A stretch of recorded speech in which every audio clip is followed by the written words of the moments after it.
పెరిగిన రేట్ల జీవోను వెంటనే పెరిగిన రేట్ల జీవోను వెంటనే పెరిగిన రేట్లను ఏరియర్స్ తో సహా చెల్లించాలి. పెరిగిన రేట్లను ఏరియర్స్ తో సహా 10 లక్షల బీమాను వెంటనే 10 లక్షల ఆరోగ్య బీమాను అమలు చేయాలి.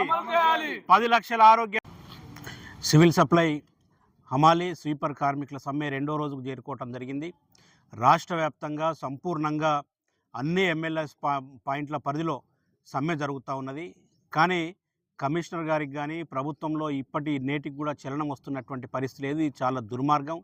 ప్రజాపాలనలో ప్రజల కోసం పనిచేస్తున్నామని చెప్పేటటువంటి ప్రభుత్వం అధికారులు, అదే రకంగా మంత్రులు ఇవాళ ప్రజలకు సంబంధించినటువంటి సివిల్ సప్లై కార్పొరేషన్లో సమ్మె జరుగుతూ ఉంటే నేటికి కూడా స్పందించకపోవడం ఇది దారుణం.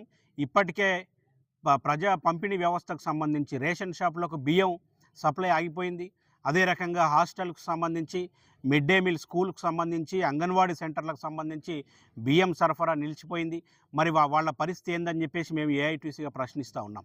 కాబట్టి వెంటనే ప్రభుత్వం కవ్వింపు చర్యలకు పోకుండా సివిల్ సప్లై హమాలీలకు రాష్ట్ర ప్రభుత్వం అంగీకరించి ఒప్పుకున్నటువంటి ఒప్పందం ఏదైతే ఉందో ఆ ఒప్పందం ప్రకారం వెంటనే జీవోను రిలీజ్ చేసి వీళ్లకు రావాల్సినటువంటి బిల్లులు రేట్లు ఏవైతే ఉన్నాయో వాటిని బకాయిలతో సహా చెల్లించాల్సిందిగా మేము డిమాండ్ చేస్తూ ఉన్నాం.